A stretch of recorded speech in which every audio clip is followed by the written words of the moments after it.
Bicyclists across Charlotte want their two wheels to have the same fairness on the roads as four wheels. They want them to. There you go, something just falling down from that heavy wind we are seeing, leaving behind extensive damage. Luckily, as you said, nobody was inside. One of the lines in his song Stay goes a little something like, and it was so hot outside. His main message is the state of North Carolina is with UNC Charlotte. He wants to do everything he can to prevent anything like this from happening again, and they also are extending any kind of mental health services students and faculty might need at this time. He said counseling services will be available for anyone that needs it. People are still heading to the polls to get that vote in before they close at 7:30, and then of course those ballots will make their way here to the County Board of Elections office. Bricks all over. They were just flying everywhere. Debris has been getting in our eyes from all the wind tonight. If you follow me a little bit over here, you can see all of these trees that fell down. Luckily, they didn't fall on the house, and they also narrowly missed this family's boat. And while the public has been a major help so far, there is still a major need here. As quickly as that storm came, it was gone, but not without leaving a lot of damage behind. So this is just an example. This, believe it or not, is a driveway, but you can't tell because of all of these trees and branches and just debris everywhere. Pieces of debris all over the ground here. So the road basically starts to curve here at Sharon Road West, and as you can see, there was a lot of damage. The bus ended up in this fencing, obviously a pro-choice facility, but if you walk just a couple of feet, you'll see construction taking place on this property owned by Love Life. That's a Christian-based organization trying to put an end to abortion. And now it's been found in 62 counties across the state. Because it's not the first time shots have been fired at a cat's bus. The whole incident was caught on camera by a man here shopping with his son. These dogs play a huge part in the day-to-day operations here. Well, the neighbors we spoke to say they actually feel relieved about the Weddington Green project not passing. The winds were heavy enough to completely lift this off the ground, and it's a pretty heavy tent. I have some wonderful trick-or-treaters with me right now. I want to ask you guys about your costumes, but hey, you can't win if you don't play, right? Live in Charlotte, Lindsay Clein, Fox 46. People in Charlotte speeding, and they don't do a damn thing. It's a curvy stretch of road that neighbors call problematic. The speed coming off of this curve and coming through this area is always high impact. You know, I'm surprised this hasn't happened sooner. This is what happens when people don't slow down. A dump truck collided head-on with a CMS school bus at Sharon Brook Drive and Sharon Road West. They speed on my road. Shortly after 6:30 this morning. Basically, it sounded like an explosion. According to medic, around 17 people were treated on the scene. 14 or 15 coming from the school bus, and then we had the patients that were in the other vehicles. It took first responders about 30 minutes to get the CMS bus driver out. The dump truck driver took about an hour. Due to the high impact, we encountered some problems just in the sheer nature of the force and the amount of metal that was around the driver. We were able to access the kids very quickly and get them separated and start assessing their injuries. School bus 222 was heading to South Mecklenburg High School. I do know some people that are on the bus, that have been in my classroom. It's a little unnerving. James Daniel's grandson is a student there. I texted him to see was he okay. He just said he was in the bus next to him. I just hope all the kids are okay. I'm pretty sure they're all shook up. Neighbors are now hoping people slow down so this doesn't happen again. Think about the kids first. When you come through here, the speed limit is 35, and especially during the mornings when kids are getting on the bus, just slow down. It's a pretty tragic accident. We're very fortunate that we're able to get these kids out of here and everybody out of harm's way. Yeah, and they are running out down the street, but look, they have a lot of backup here, a lot of water bottles that they're just waiting to give out to residents. This has certainly been an inconvenience, of course, but Charlotte Water did tell me the Hawkins side has since been restored, but they are still working to restore full water to residents in the area, and they say it's a little bit difficult because of how much of the pipe needs repairing, but as you can see here, people have been coming by, picking up water all throughout the day. Waiting on water. It's had a huge impact. It's one of those necessities that we just can't live without. I don't have any water to shower. My dog doesn't have any water to drink. Like, you can't flush your toilets, like nothing.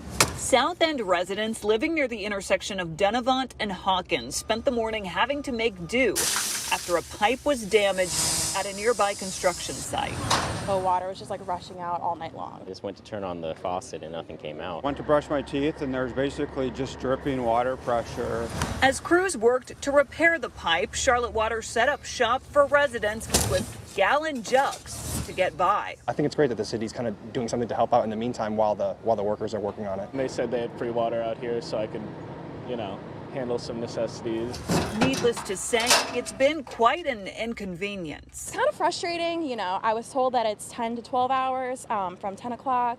My leasing office said that they would be done like around noon, and it's noon and I still don't have water. It's been very tough. I mean, it goes a lot further than beyond just the faucet. You start to realize you can't shower, you can't cook with water, you can't drink anything. And residents are hoping they'll be back in action soon. You truly realize how much you rely on water.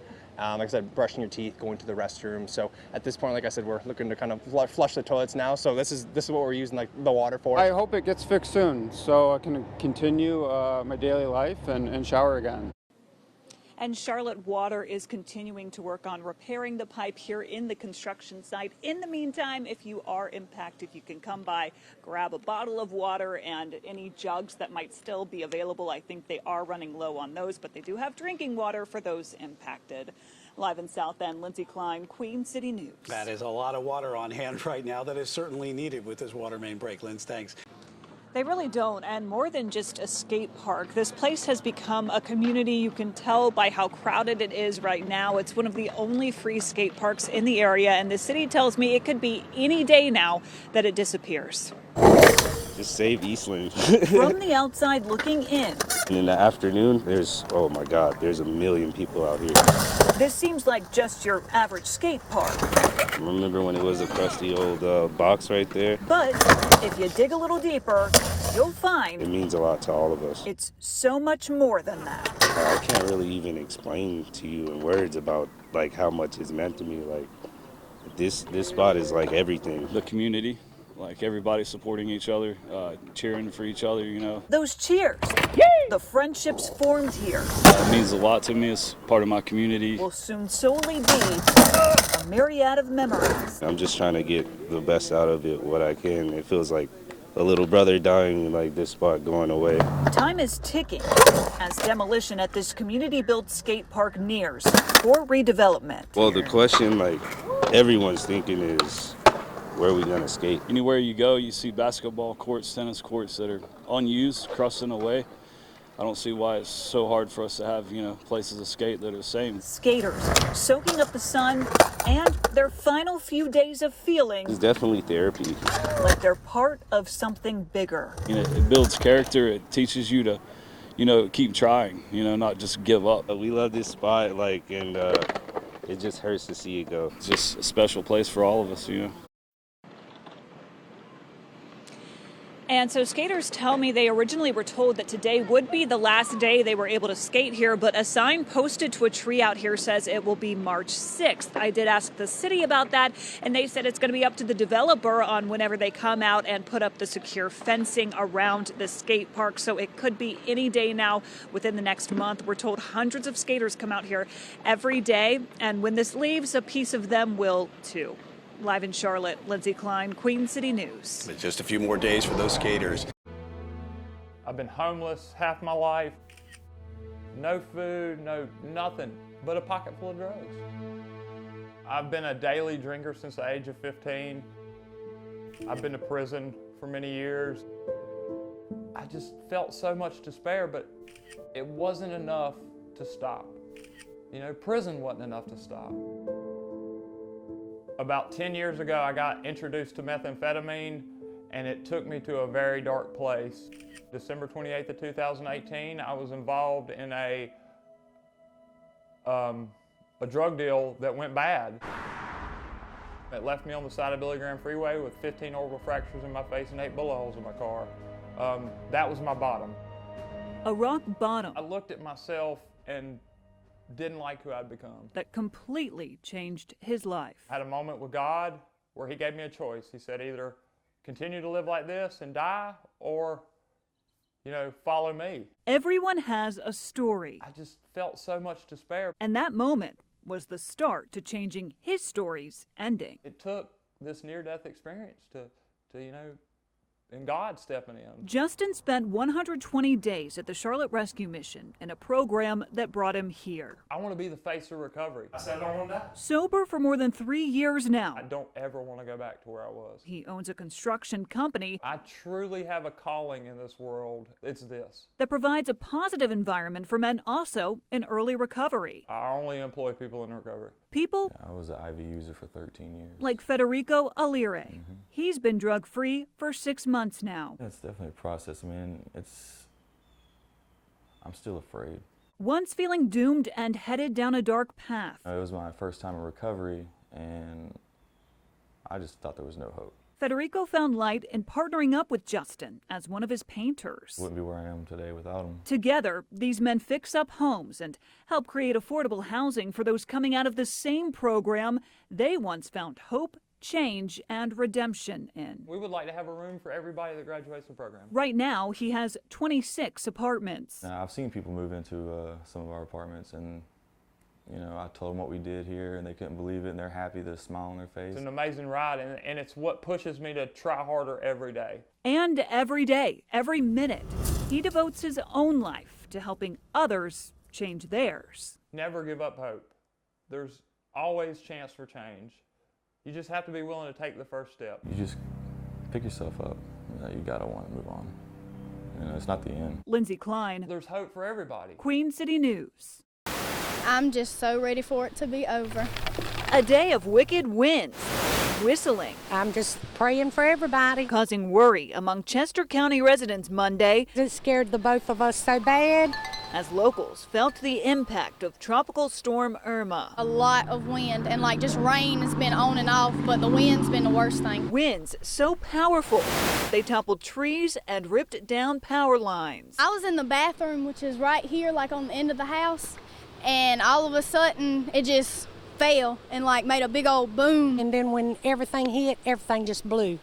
And we seen sparks and fire sparks all the way down through the yard with that transformer down. That's what scared me the most. I just fell because I didn't know if the tree was coming in or not. Luckily, it didn't damage the home or harm anyone in it, but it did take out 2 of the family's cars. I mean, these vehicles we can replace.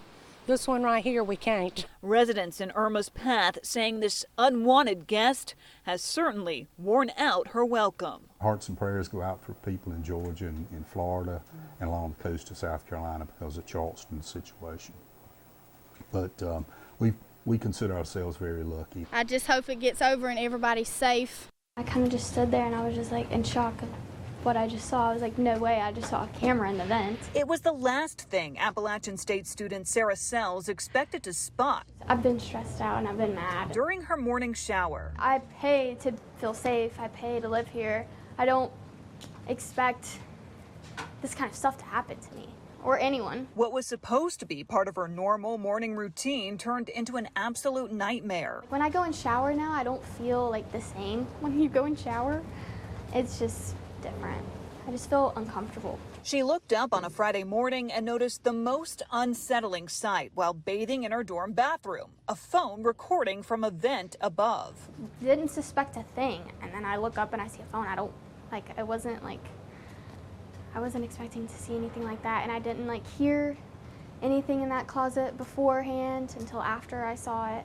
And then I heard rummaging behind the wall. The phone she spotted belongs to Jerry McLamory, an App State Facilities Operations employee accused of using his mobile phone in that third-floor bathroom vent to spy on students. I definitely feel very uncomfortable, especially the fact that I don't know if I'm on there or not. It's very scary to know that if one person could do this, anybody else could do it at any time. Eggers Hall residents no longer feel safe in their own living space. They're not telling people who's on there, so I could be on there and not even know it. Opting into having an all-females dorm and then random men being there is very scary, especially now that people are recording us. As for Sarah, she hopes her dark discovery may have saved other students from the pain and fear she's now feeling. I hate that it's me, but I also I'm glad it was me because maybe some other girl wouldn't have seen it. Unemployment numbers rising, stores closing their doors, and people and places struggling throughout the past year led to a lot of uncertainty. And that uncertainty, though, led to a boom in business for one industry in particular. And it's probably not the first that would come to mind when you think of prospering during a pandemic. Behind Ed Carlton's contagious cackle lies a very unique gift. I communicate with angels, guides, and spirits. He's no wizard with a beaming crystal ball, but he can read people. You have wonderful, wonderful energy. He's a psychic and empathic medium. I know I do this for woo-woo-y stuff. And he's carried out his uncommon craft for at least the past 10 years. Through our hardest times, we learn our strengths. And it's that strength You are driven for success. that helped so many of us get through the many long days of sitting in the silence of isolation. That causes them to go in. During the pandemic, So you could see that the world itself, the earth was healing. You know, it was beautiful outside. The colors and nature were just absolutely incredible. And so, but the people were hurting. COVID created a longing for any kind of connection. When you lock people in a house, they have to look at themselves. There's no distractions. And it was that lack of distraction that led a lot of people here You actually had to make a decision. to put their trust into the mind of a medium and a psychic. I was getting a lot of emails, a lot of phone calls. In the wake of COVID, psychic businesses across the country saw a boom. But the sessions or the readings were fear-based is what I call it. Am I going to lose my job? Am I going to be okay during this pandemic? Am I going to be sick? According to Google search trends, Google searches for the word psychic jumped to a one-year high during the week of March 8th of 2020. That's when the Centers for Disease Control and Prevention first started issuing guidance regarding COVID-19. I think people were worried. I think they've lost a lot of their jobs, you know, and so things were very unsettled. It was really stressful because I thought, is this the end? People like Candace Case, one of the many searching for clarity during a tumultuous time. There was just a huge disconnect, and I think people, and me in particular, felt very isolated. While some people used the pandemic to go paranormal, wanting to get in touch with their loved ones on the other side, others just simply sought clarity. I think what you did was the right thing to do. Someone who could clear up the confusion of an unknown future. Just knowing that things were going to be okay. Like, we're all going to come out of this. They're here for a reason because they do want to believe. And being in Ed's presence is quite therapeutic. But it's just very comforting, and you just feel like, I got this. Like, I got this life. I've got all these cheerleaders on the other side. The other side of a world in which even the smallest connection can bring so much calm. Through my own hardest times, I realized that there's a blessing in it. And so if I can use that to help other people, and that's what I do. And according to an economic impact report by Yelp, supernatural readings were up 140% during the pandemic as more Americans turned to tarot card readers, mediums, and psychics. So, Brian, he knew stuff about my past and about me that he could not have possibly looked up. So it was pretty crazy. I bet you were a little freaked out by that. So you sat down and had a good little reading with him, huh? Yeah, it was a lot of fun. And he's just, such a joy to be around. So it was a great time and a great experience, too. Yeah, and certainly with a lot of people, it comes uncertainty right now during this time, and they were looking for some answers somewhere, and glad you found some too. Yeah, a little bit of clarity there.